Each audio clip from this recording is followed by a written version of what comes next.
Welcome to the Guitar Breakdown, a review series of factory-made acoustic guitars designed to help make you a more informed consumer. Like most reviews, we will of course discuss the guitar's features and tell you how it plays and sounds, but we don't stop there. We'll then take the guitar and run it through a series of tests designed to help simulate some, shall we say, less than desirable situations to see how it holds up to just about any lifestyle. We'll then crack the guitar open to see if the manufacturers are putting as much care into the construction of the instrument as they are into trying to sell it to you. All of this is done by a master luthier who understands what goes into making a quality acoustic guitar. At the end of the video, we'll give the guitar a final breakdown score to see how it stacks up against the competition. You work hard for your money, now let us help you spend it wisely.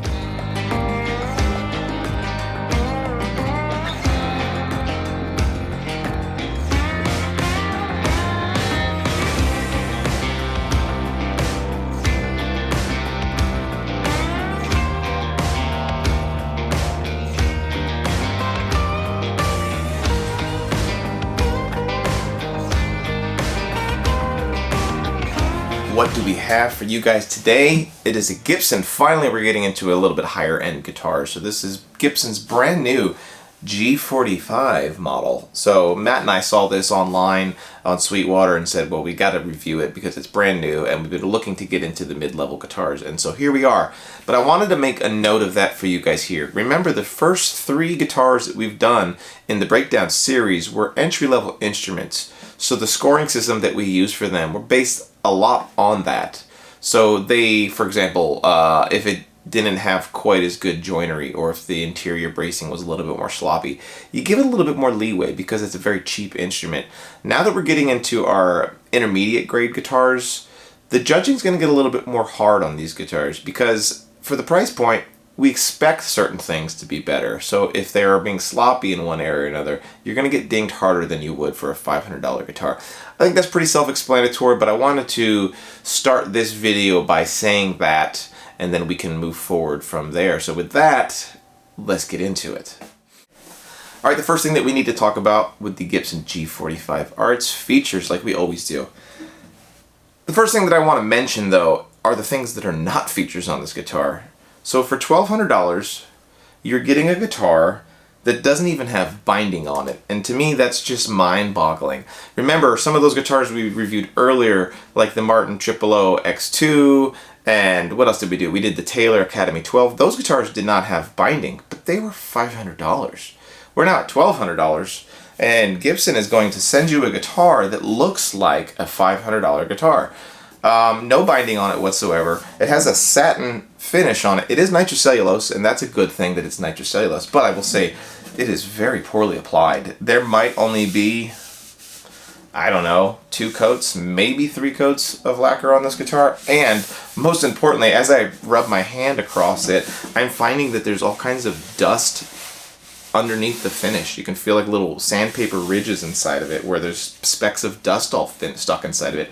The other thing about that finish is that it is sprayed with the neck already attached to the guitar, so what you end up with is a seam of finish wrapped around the fingerboard and the neck to body joint, and if you ever do need a neck reset on this guitar or any servicing done in that department of the guitar, not only are you going to have to pay for the neck reset, but you're also going to have to pay for finish work because you have to crack the finish there to do the job.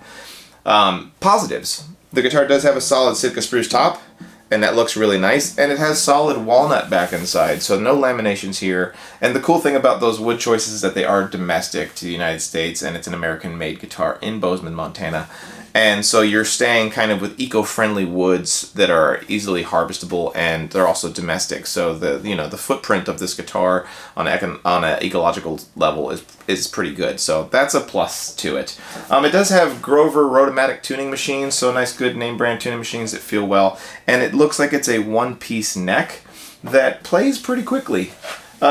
Something else that I really wanted to point out about this guitar that just shocked me for the price range was that the truss rod cover is a plastic. It's listed as laminate walnut on the website, but it's quite clearly just a piece of plastic that's got like a sticker on it to make it look like walnut. And the other thing that's just quite shocking is the Gibson logo itself is just painted on. It's not even a sticker, let alone an inlay. It's literally a stencil that somebody sprays a silver finish through to get the Gibson logo on the headstock, and I'll show you guys a close-up of that in the B-roll. One more thing is that it does actually have real ebony fingerboard and has a real ebony bridge, and that's kind of a cool thing too. The rosette on the guitar is not real either. It is either a sticker or it's a sticker. It's a sticker underneath the finish, and that's just mind-blowing to me. So I think that covers all of the features of the Gibson G-45. The next thing that we need to talk about on the Gibson G-45 is the playability. So this guitar does have the standard Gibson 24 3/4 inch scale length, so it's a little bit shorter scale length than you'll find on Martins and other comparable instruments. And those that like Gibson, I get it, because that shorter scale length just makes for a very comfortable playing guitar. It has a 1 3/4 inch neck, and the profile that's on this neck is incredibly comfortable, I will say that. It doesn't get real fat and chunky as you move up the neck. And the frets job on this guitar was done really well, and it plays really nicely. The action is a little higher than I would like, but we have not gone into the workshop portion of this review yet to talk about the setup on the guitar, so we'll address that in a little bit. But out of the box, the guitar does need, to me, a setup job in order to be nice and playable. But that, along with the fact that it has these good tuning machines on it, it plays well. It has very, very, very mild intonation issues, a little bit more than I have seen on some of even the cheaper guitars, but nothing that has been musically an issue. When I take my tuner to it and I play in the open position, like on the high E string, and I check it at the 12th fret, we end up about 6 to 8 cents off. So if you're doing a lot of work up the neck, I will say that there could be some very slight intonation issues with it. But besides that, the playability is pretty decent. Okay, what we need to talk about now is the all-important sound of this guitar. And we're going to do this the way that we do in all of our review videos, using the Zoom H6 portable recorder with the XY microphone, and we're about 6 inches away from the sound hole. Going to do no post-processing whatsoever so that you guys at home can hear it exactly as we hear it here, or as close to it. We recommend, if you're wanting to get a super accurate representation of what they sound like, that you use high quality speakers or headphones, and keep that in mind. But we'll do what we always do, and we're going to start off by playing just all the major cowboy chords, starting with an E major, and then working our way back through it till we get to E again. And that way you can hear it, and if you need to, you can compare it to previous videos to see how they sound like. So we'll start off.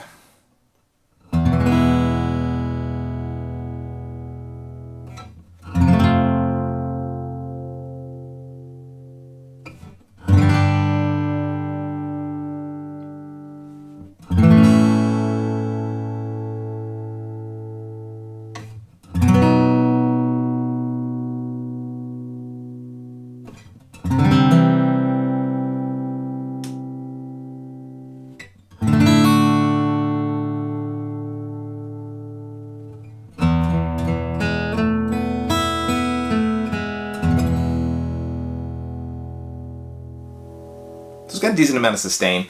I am not by any means blown away by the tone of the guitar. The sound port's cool. It does help add a little bit of sound up here. In fact, let me see if I can show you guys. I don't know how much you're going to be able to hear here, but I'm going to strum a chord and then cover it up so that you can hear it and see if you hear a difference. It's hard to do with, just 2 hands.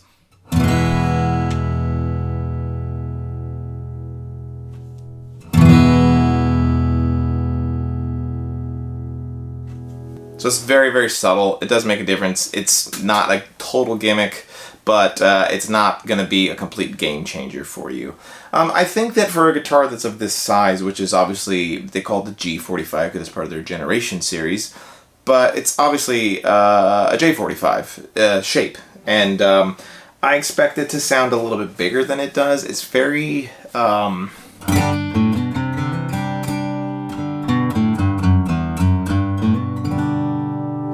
I don't want to call it midsy, but I think that it's very flat sounding. It doesn't have a lot of definition to it. It's just like one sound, if that makes sense. I like my guitars especially my solid wood guitars, as we're starting to get into these higher end guitars, to have some definition between the notes, and this guitar is not quite giving that to me. Doesn't sound bad by any means. In fact, I think that it's one of the louder guitars that we've done reviews for up to this point. So if volume is something that you're shooting for, if you're in a band setting, it might sound pretty good. Remembering that it doesn't actually have a pickup, so you're gonna have to add a pickup to this guitar. But it will cut through a mix, and part of that's the walnut. But let me just play some songs here, and then you can kind of get a sense of what you think.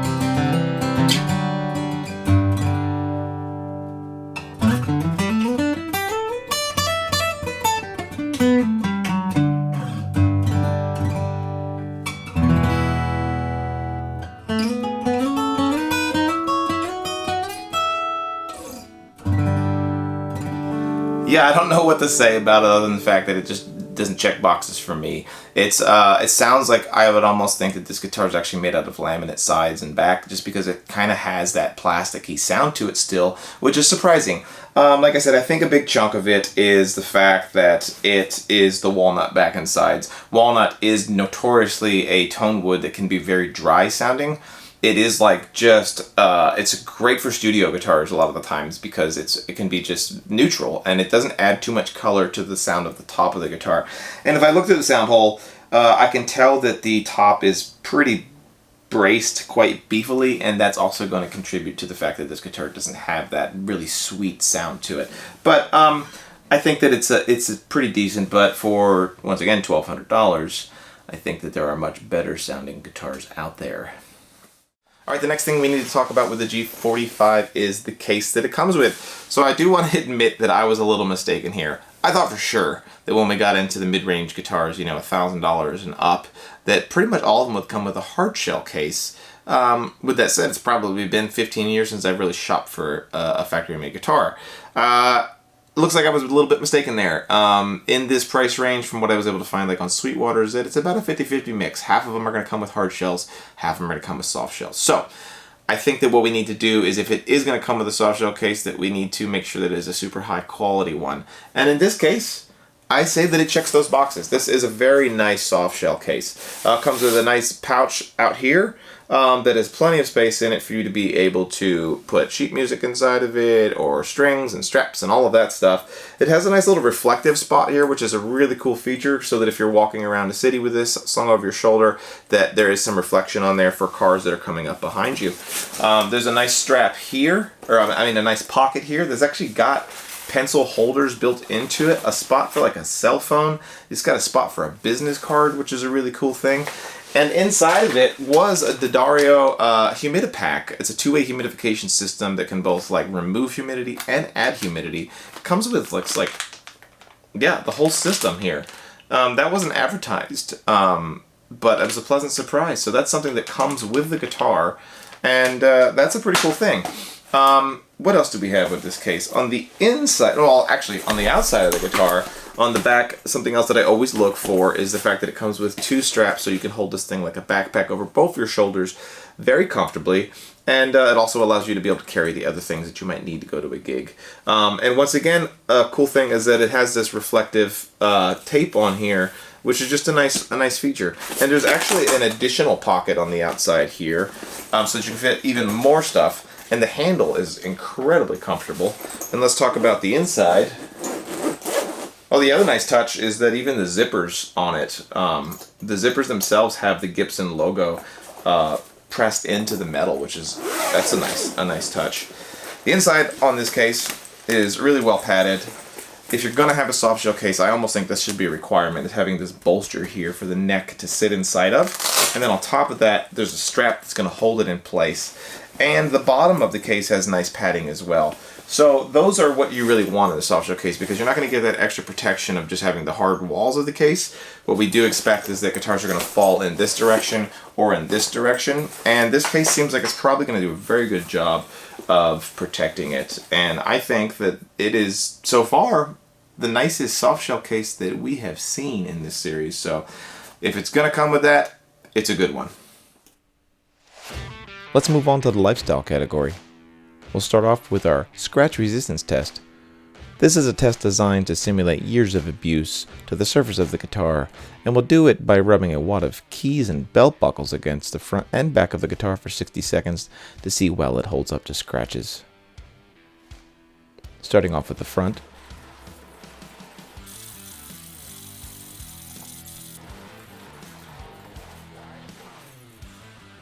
And then the back.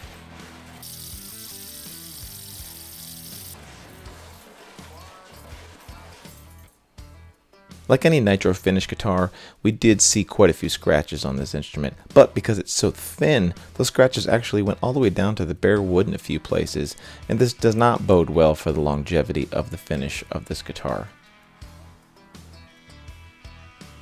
Now we'll do our dent resistance test, and this is a test we designed to help simulate all the little bumps and dents that the guitar may receive over the lifetime of its use. We do it by dropping a really heavy 1-inch carbide steel ball against the top and back of the guitar. From a height of 18 inches, we'll start off with the front.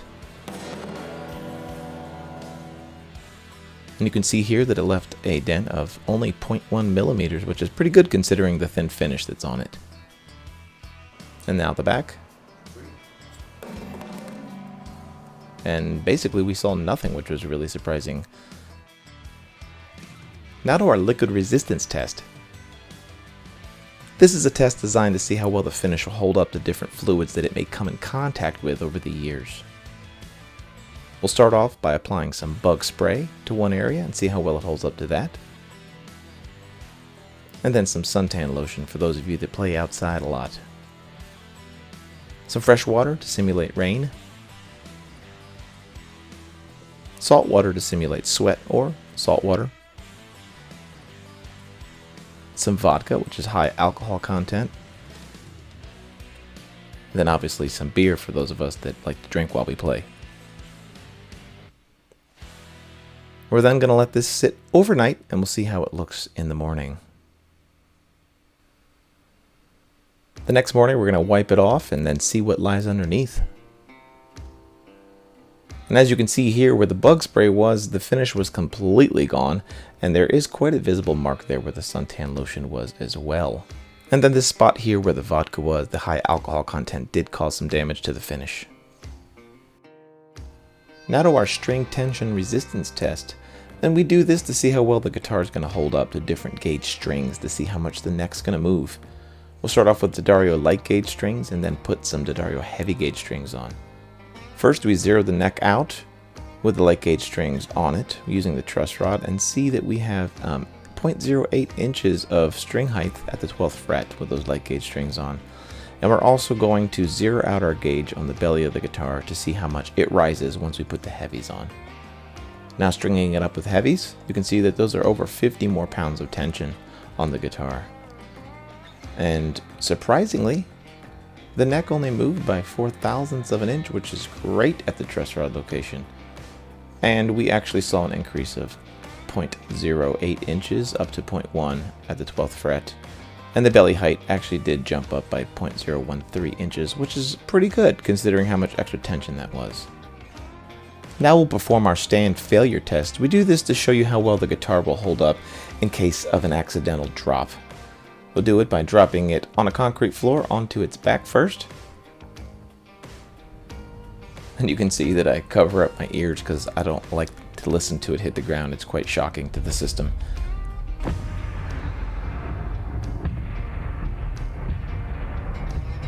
And then we'll do the same thing to the front of the guitar.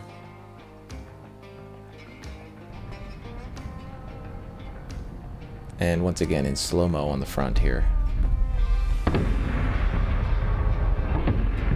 We try to take care of our guitars, but sometimes they do fall, so it's nice to know how well it'll hold up in case it does. And this was a one-piece neck, and we were surprised that there actually were no issues other than these two small dents at the top of the headstock. There were no fractures or cracks at the base of the headstock where it meets the neck, so it held up real well, and the nut received no damage at all. Now for the heritage category. Starting off with trim and joinery, the G-45 has no binding and almost no trim on it whatsoever. So our big ding here is going to be to say for $1,300 we think this guitar should come with a little bit more craftsmanship to it. As far as the finish is concerned, it was applied very poorly and there was a lot of dust stuck inside of it, and it's very, very thin, and you saw that it doesn't hold up very good to scratches, so that's not a very good thing for the price. The frets on the guitar were what we would expect from a Gibson, and installed correctly with no high spots whatsoever, so no marks there. Now to the interior build quality. We're actually going to take this guitar and cut it open and show you guys a little bit of what the inside looks like. A lot of people will get mad at us and say, like, why would you do that when you could put a camera in the guitar? But we like to point out that cutting the guitar open really gives us an opportunity to give you a very good view of what it's going to look like. And I think you'll be surprised at some of the things we find inside of this guitar specifically that we probably wouldn't have seen if we just used a camera. Upon initial inspection, it doesn't look too bad, but what we're going to do now is have a much closer look and show you what's actually going on here. And you can see the soundboard just has glue squeezed out all over the place, and the few braces that actually have some scalloping done to them were done with incredibly dull tools and have a lot of end grain exposed. This bridge plate has this random wooden dowel sticking through it, and I really have no explanation for it whatsoever. It's just hideous looking. Now the transverse brace and the X braces aren't even close to being tucked into the kerfing, let alone the sides, and this is significantly going to reduce the strength and tonal transfer in my opinion. Now the dovetail joint on the neck actually is really well done, so there is one silver lining there. The popsicle stick brace has all these glue fingerprints all over it, as well as marks from a clamp, and it's just poor craftsmanship all around. And look at this again. Look at all that glue squeeze out with a random piece of wood glue to the soundboard. It's just shocking to see how little care was put into this. A little nugget that we found on the tail block is this actual sheetrock anchor. It's made out of plastic that was put in just so that it would have better grip for the strap button, and it's just that's just really poorly done. Now the back of the guitar does look a little better than the top, and I believe this is because it can be seen through the sound hole, but overall this is just unacceptable for such an expensive guitar. And yeah, I just unfortunately have been seeing a lot of this lately with Gibsons in the last decade, and this part of the reason why we wanted to do this guitar breakdown series is to show you guys that sometimes the manufacturers are leaving a lot to be desired on the inside.